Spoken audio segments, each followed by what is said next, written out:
ઘણીવાર આપણે ધર્મનું પાલન કરતા હોઈએ છીએ. શું કામ? તો આપણને એનાથી કંઈક લાભ દેખાતો હોય. આજે લોકો ધર્મને માને છે. કેમ કે જો આપણે ધર્મ કરશું ને તો ધન મળશે, જો આપણે ધર્મ કરશું ને તો છોકરા હારા થાય, જો આપણે ધર્મ કરશું ને તો સમાજમાં આપણું નામ સારું થાય. કેમ? લોકો નાસ્તિકનો સિક્કો નહીં મારે. આપણને એનોય ડર હોય કે લોકો નાસ્તિક ન કે એટલે આપણે ધર્મ ફોલો કરીએ છીએ, એટલે ધર્મનું પાલન કરીએ છીએ. પણ જો ધર્મ આપણી સુખ સુવિધાઓ માટે નથી, ધર્મ આપણી ફેસિલિટી માટે નથી. સ્વાર્થ પાલન પૂર્ણ કરવા માટે થયેલો જે ધર્મ છે આ કપટ છે. અહીંયા તમે આપણે જોઈએ ને કે કોઈ વ્યક્તિ કોઈ મંદિરમાં જતા હોય તો એનું એક લક્ષ્ય હોય કે ભાઈ આ મંદિરે હું જાઉં છું તો મને આનાથી લાભ મળશે. કેમ? તો કે આ મંદિરે મોટા મોટા બિઝનેસમેન આવે છે બધા, તો આપણે ત્યાં જોડાઈ જાવ ને તો આપણો ધંધો હાલશે, રેડી, આમાં લાગી જાવ. સ્વાર્થ થયો. ક્યાંક ક્યાંક આપણને સુવિધા બહુ સારી મળતી હોય કે જો ભાઈ આપણે તો ઓલા મંદિરે જ આવીને 5000 માણા લાઈનમાં ઊભું હોય બહાર, પણ આપણે જ આવી એટલે રૂમ આપણને પહેલા મળી જાય. હવે આપણી રૂમની બાલ્કનીમાં ઊભા ઊભા જોતા હોય, બિચારા બધા રૂમ હાટું આટા મારતા હોય, તો આપણને તો એમ થાય ને કે નહીં, આપણા માટે સારું છે. આપણો સ્વાર્થ આવ્યો એમાં. કોઈ વ્યક્તિ ધર્મનું પાલન એટલા માટે કરતા હોય કે ચાલો ભાઈ ધર્મમાં રહેવું પડશે. કેમ? કારણ કે આપણા દાદાએ માનતા હતા, આપણા પિતાજી માનતા હતા, પેઢીઓ દર હાલ્યું આવે છે, માની લઈએ. થોડું ખબર નથી કાંઈ, પણ ઓલું હાલ્યું આવે છે તો કરવું પડે. ભાઈ અમારો ધર્મ આ છે. મૂળ વાત એ છે કે ધર્મની વ્યાખ્યા પ્રાય કોઈ જાણતું નથી. કોઈને પણ પૂછો ડેફિનેશન શું છે ધર્મની, અહીંયા જ કદાચ આપણે સર્વે કરાવી, બધા નોટ પેન આપી દો ભાઈ લખવામાં ધર્મ શું છે, લગભગ બધાની વ્યાખ્યા જુદી જુદી આવશે. બધાનો પોતપોતાનો એક ધર્મ છે સેટ થયેલો. પણ એક પ્રશ્ન પોતાને એ પૂછવાનો છે કે આપણે જેને ધર્મ માનીએ છીએ એ આપણી સ્વાર્થ પૂર્તિ માટે છે કે આત્મકલ્યાણ માટે છે? આ ધર્મનું પ્રયોજન શું છે? જો એ ધર્મ સ્વાર્થ માટે છે તો એ ધર્મ આપણું કોઈ કલ્યાણ કરી શકવાનું નથી.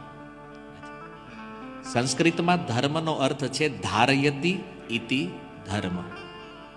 જેને ધારણ કરી શકાય એ ધર્મ છે. સુવિધાઓ માટે જે બધું ચેન્જ કરી નાખતા હોય આને ધર્મ ન કહેવાય. હું તમને એક ઉદાહરણ આપું. વારંવાર હું કથાઓમાં વાત કહું છું, કારણ કે આ ઉદાહરણ છે ને આનાથી આપણને ધર્મનું તત્વ સમજાશે. ધર્મ શેના માટે છે? એક ગામ હતું અને આખું ગામ બ્રાહ્મણોનું. ગામમાં બધા અગ્નિહોત્રી બ્રાહ્મણો વાસ કરતા. એક દિવસ ઘટના એવી બની, એક બ્રાહ્મણની પત્ની ભૂલથી એ જે હવનકુંડ હતો ને એમાં થૂકાઈ ગયું. એનાથી હવનકુંડમાં થૂકી તો એ જે થૂક હતું ને એ સોનામાં પરિવર્તિત થઈ ગયું, સોનું બની ગયું. તો એ સ્ત્રીએ જોયું કે આ થૂક સોનું બની ગયું. એણે સોનું લઈ લીધું. બીજા દિવસે જાણી જોઈને થૂકી, ફરીથી પાછું સોનું બની ગયું. હવે આ વાત એણે પાડોશીને કરી કે ભાઈ હવનકુંડમાં જો થૂકે સોનું બને. એણે ચાલુ કર્યું. એણે એના પાડોશીને વાત કરી અને આમ કરતા કરતા આખા ગામમાં ફેલાઈ ગયું કે ભાઈ હવનકુંડમાં થૂકવાથી સોનું મળે.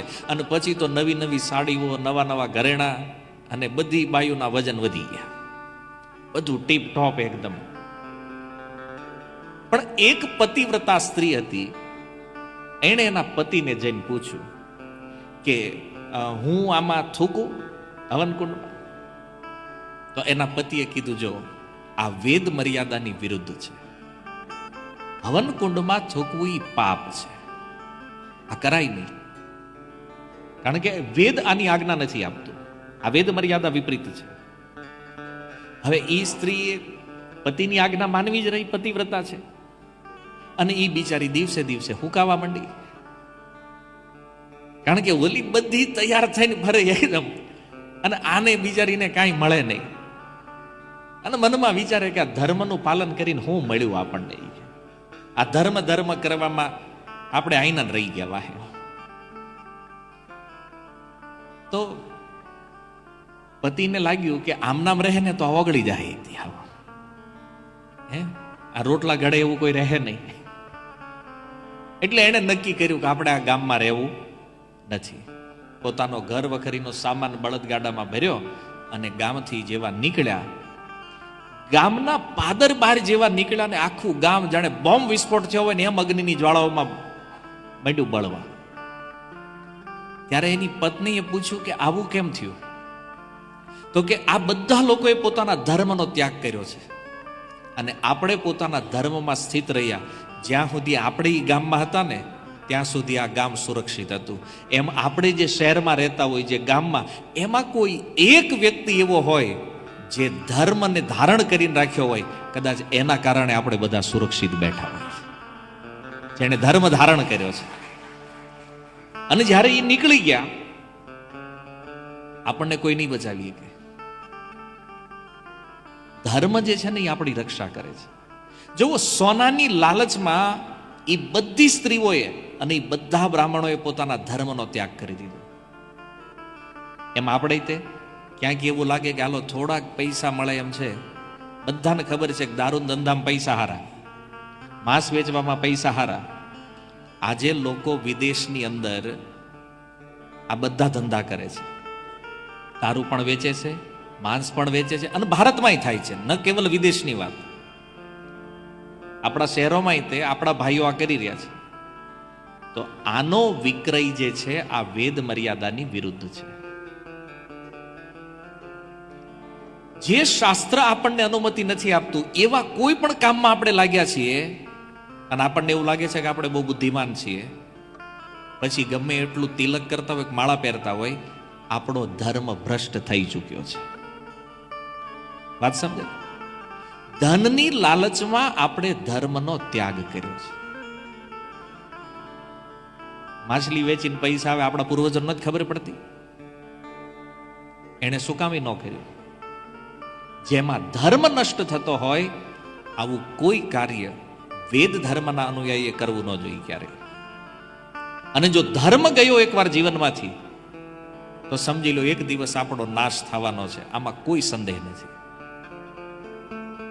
એટલે મહાભારત કહે છે ધર્મો રક્ષતિ રક્ષિતા. જો ધર્મની આપણે રક્ષા કરશું તો એ આપણા દ્વારા રક્ષાયેલો ધર્મ આપણી રક્ષા કરશે. આ સૂત્ર તો તમે સાંભળ્યું છે. આ શ્લોકનું આગળનું ચરણ શું છે? કે આપણા દ્વારા નષ્ટ થયેલો જે ધર્મ છે આ ધર્મ એક દિવસ આપણો નાશ કરી નાખશે. જે ધર્મનો આપણે નાશ કર્યો છે ને આ ધર્મ જ એક દિવસ આપણો નાશ કરશે. અને આપણી સ્થિતિ હિન્દુઓની શું છે અત્યારે ખબર?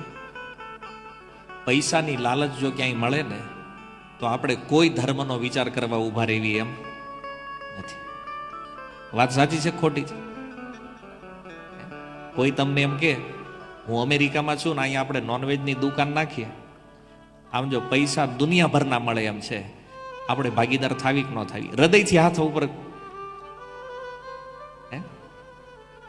અને આમાં જો આપણું મન એમ કહેતું હોય કે આપણે પાર્ટનર થવા તૈયાર છીએ, એનો મતલબ કે આપણો ધર્મ નષ્ટ થઈ ચૂક્યો છે.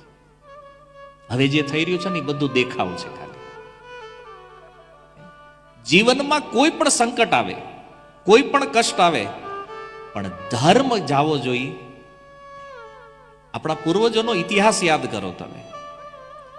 મુસલમાનોનું આક્રમણ થયું આ ભારત વર્ષ ઉપર. ધર્મ પરિવર્તન કરવા માટે એને બે જ ઓપ્શન હતા, યા તો ઇસ્લામ સ્વીકાર કરો અથવા મૃત્યુદંડ સ્વીકાર કરો. આપણા પૂર્વજોએ મૃત્યુદંડ સ્વીકાર કર્યો, પણ ધર્મ નથી છોડ્યો. શું કામ? આજના બાળકો ઇતિહાસ વાંચે ને તો શું કે છે ખબર? એ કે ગાંડા હતા આપણા પૂર્વજ, મરી થોડું જવાય કે બદલી નખાય ઘડી. પણ આપણા પૂર્વજોએ શા માટે પ્રાણ આપ્યા છે? એનું કારણ કે જીવન તો બીજી વાર મળી જશે, પણ ધર્મ જો એકવાર ગયો ને તો એને પાછો મેળવવો બહુ મુશ્કેલ છે. પ્રાણ આપવાથી શું થાય? કેવલ શરીર તો મરવાનું છે. મનુષ્ય જીવન તો બીજી વાર મળી જશે, પણ ધર્મ જો જીવનમાંથી ગયો તો આ ફરી નહીં આવે. એ મૂર્ખ નથી, બુદ્ધિમાન હતા.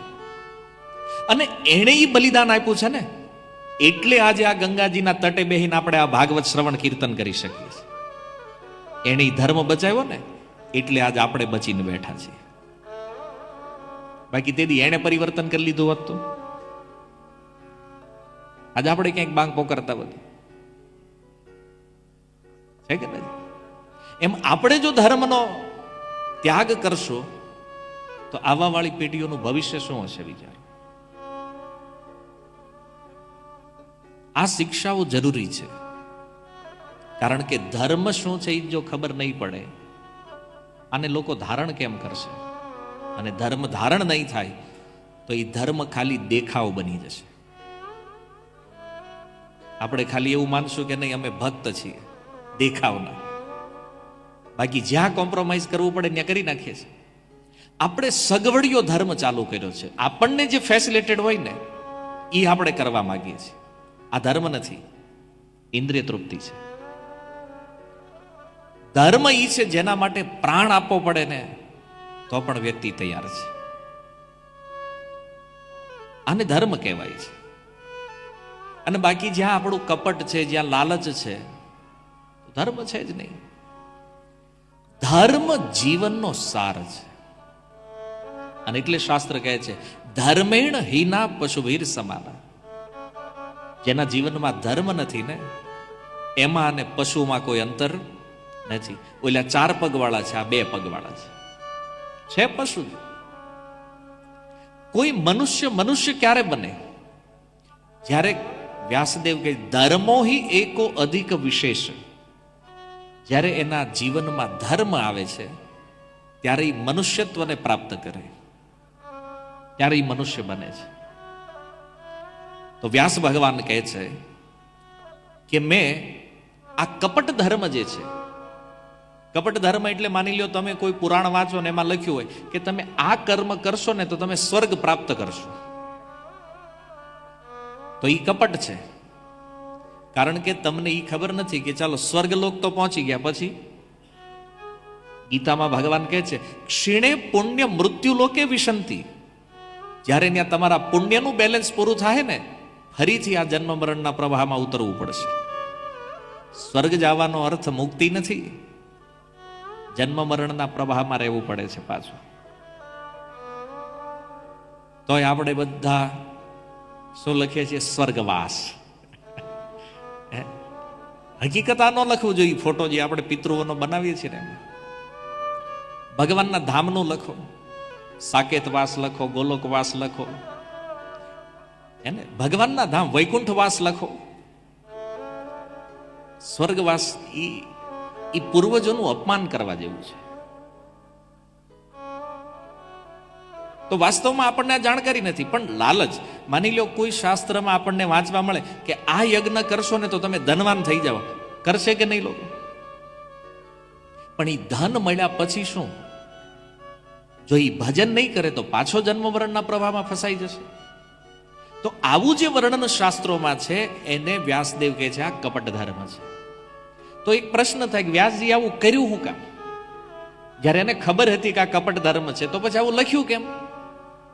તો એનો ઉત્તર એ છે કે માની લો એક બાળક હોય અને એ બીમાર થઈ ગયો. હવે એને દવા પીવડાવવાની છે, દવા કડવી છે, એટલે બાળક ના પાડે છે કે મારે દવા પીવી નથી. માતા પૂછે કેમ નથી પીવી ભાઈ? તો કે કડવી છે. તો માતા એને કે જો તું દવા પી લે તો 2 લાડવા આપીશ તને. દવા પી લે એટલે 2 લાડવા મળશે. તો ઓલો દવા પી લે, માતાએ એને લાડુ આપ્યા. હવે જો એને લાલચમાં દવા પી લીધી, બાળક શું સમજ્યો છે કે દવા પીવાનું ફળ છે લાડવા મળે. બાળકની ધારણા છે કે દવા પીવી તો લાડવા મળે. પણ માતાની વિચારધારા શું છે? રોગ નિવૃત્તિ. લાડવાની લાલચ આપી બાળકના રોગને દૂર કરવા માંગે છે. એમ આપણે પણ એ સમજવું પડશે કે ધર્મની અંદર જે લાલચ છે એ રોગનો વધારો કરે, અને ધર્મનું મૂળ, ધર્મનું તત્વ યદિ કોઈ જાણે તો એ વ્યક્તિને રોગથી મુક્ત કરે. માતા જાણે છે કે દવા પીવાનું ફળ રોગની નિવૃત્તિ છે, રોગથી મુક્ત થવું એ છે. અને એટલા માટે જે લોકો આ સંસારમાં ધર્મના ફળને લાડવા માને છે કે હારું લાડવા મળે ને એ ધર્મનું ફળ છે, અને લોકોની વિચારધારા એ છે કે જો આપણે ધર્મ કરશું તો આપણે બહુ સુખી રહેશું, સંપન્ન રહેશું, આપણે કંઈ વાંધો નહીં આવે, આવું બધું માનતા હોય લોકો. આ છે ધર્મના ફળને લાડવા માનવા. પણ ધર્મનું અસલી ફળ રોગની નિવૃત્તિ છે. અર્થાત આ જન્મ મરણના પ્રવાહથી મુક્ત થવું આ ધર્મનો મૂળ ઉદ્દેશ્ય છે. જ્ઞાની લોકો આ જાણે છે. અજ્ઞાની ધર્મના ફળને લાડવા માને છે, જ્ઞાની ધર્મના ફળને રોગની નિવૃત્તિ માને છે. તો ઘણીવાર લોકો પ્રશ્ન કરી કે પણ પ્રભુ, જે લોકો ભક્તિ કરે છે, જે ભજન કરે છે, તો એના જીવનમાં તો જોયું ભગવાનની ભક્તિ કરી બધા ગરીબ જ હોય કે આ મોટા ભાગે એવી માન્યતા છે. પણ એવું નથી. અર્જુન રાજા છે, જુઓ ક્યાં ગરીબ છે ભાઈ. યુધિષ્ઠિર મહારાજ રાજા છે, અનેક રાજાઓ થયા ભગવાનના ભક્તો છે. પરીક્ષિત મહારાજ રાજા છે, ભરત મહારાજ રાજા છે. પણ લોકોના મનમાં એવી ધારણા છે કે જે ભગવાનની ભક્તિ કરે ને એ ગરીબ હોય. તો એક પ્રશ્ન એ છે કે ભગવાનની ભક્તિ કરે એ આમ ગરીબ શું કામ હોય? તો એનું એક કારણ છે. જો કવિરાજ ગોસ્વામી ચૈતન્ય ચરિતામૃતમાં કહે છે, કૃષ્ણ કહે આમી ભજે માગે વિષય સુખ. ભગવાન કહે છે કે આ સંસારમાં ઘણા લોકો મારું ભજન પણ કરે છે અને સાથે સાથે વિષયોના સુખની પણ કામના કરે છે, વિષય સુખ પણ માગે છે. કૃષ્ણ કહે આમી ભજે માગે વિષય સુખ, અમૃત છાડી વિષ માંગે એ બડો મૂર્ખ. આ કેવા લોકો છે? ભજન કરીને સંસારના ભોગની કામના કરે ને ભગવાન કહે છે આ એક નંબરના મૂર્ખ છે. કેમ? તો કે ભક્તિ રૂપી અમૃત મળ્યું છે, એ અમૃતને છોડીને ઝેરનો પ્યાલો ઉઠાવે છે. હમણાં આપણે અહીં વ્યવસ્થા કરવી, એક ટેબલ ઉપર અહીંયા ફર્સ્ટ ક્લાસ સ્ટ્રોબેરી જ્યુસ રાખી દઈ અને આ બાજુ ઝેર રાખવી, અને તમને કહેવામાં આવે કે એક એક ગ્લાસ ઉઠાવો. કયો ગ્લાસ લેશો તમે? જ્યુસ. પાક્કું તમે કયો છો જ્યુસ ઉઠાવવાનું છે, લેવાના છો આજ ને? કારણ કે આપણે મૂર્ખના લિસ્ટમાં જવું. માની લો કોઈ ઝેરનો ગ્લાસ ઉઠાવી લે તો આપણે ઈ મૂકી દે, ગાંડો થઈ ગયો છે, આ ઝેર હું કામ લે? તો જો ભગવાનની કથા અને ભગવાનનું નામ જે છે ને એ અમૃત છે, અને આ સંસારના વિષય ભોગ જે છે ને એ વિષની સમાન છે. હવે વિચાર કરો, આપણે કયો પ્યાલો ઉઠાવીએ છીએ રોજ? આપણે લેવી છીએ વિષ, પણ સલાહ હંમેશા અમૃતની આપીએ છીએ. આ મોટું આશ્ચર્ય છે. પ્રતિદિન વિષ ગ્રહણ કરીએ છીએ અને કહીએ નહીં નહીં અમૃત લેવું જોઈએ. અમૃત શું છે આ જગતમાં? અમૃત હરિનામ છે, અમૃત હરિ કથા છે. હવે આને છોડીને જે કંઈ મળે છે ને આ બધું વિષ છે. એટલે ભગવાન કહે છે અમૃત છાડી વિષ માંગે એ બડો મૂર્ખ. આ એક નંબરનો મૂર્ખ છે. તો ભક્તએ પૂછ્યું, તો ભગવાન તમે શું કરશો ભગતનું આવા હોય તો? ભગવાન કહે છે સેઈ મૂર્ખ આમી વિજ્ઞ વિષય કેને દીવા. બંગલા પયાર છે. સેઈ મૂર્ખ, ઈ તો મૂર્ખ છે, પણ ભગવાન કે હું તો જાણકાર છું ને. વિષય કેને દીવા, હું એને વિષય નહીં આપું. જેવી રીતે કોઈ બાળક ઘરમાં માની લો ઝેરની એક બોટલ હોય, પોઈઝન, અને બાળક ધમ પછાડા કરે કે નહીં એ જ બોટલ જોતી જ મારે, માતા આપે? ઓલો રવવા માંડે, ઠેકડા મારે, આળોટવા માંડે, માથા પછાડે, એ બોટલ મળે? શું કામ?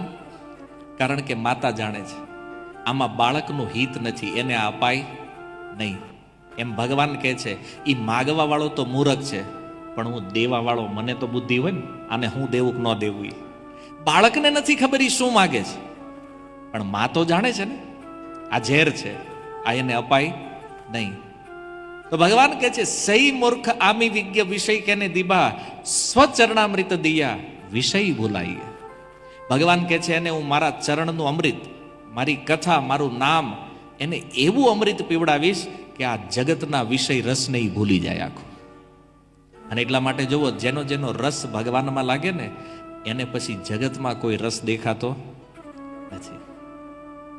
કારણ કે કથામૃત, હરિનામામૃત આ એવું અમૃત છે કે આનો ટેસ્ટ એકવાર કોઈ લઈ લે ને પછી એને સંસારના વિષયોમાં કોઈ ટેસ્ટ આવતો, કોરું ફીકું લાગે આ બધું.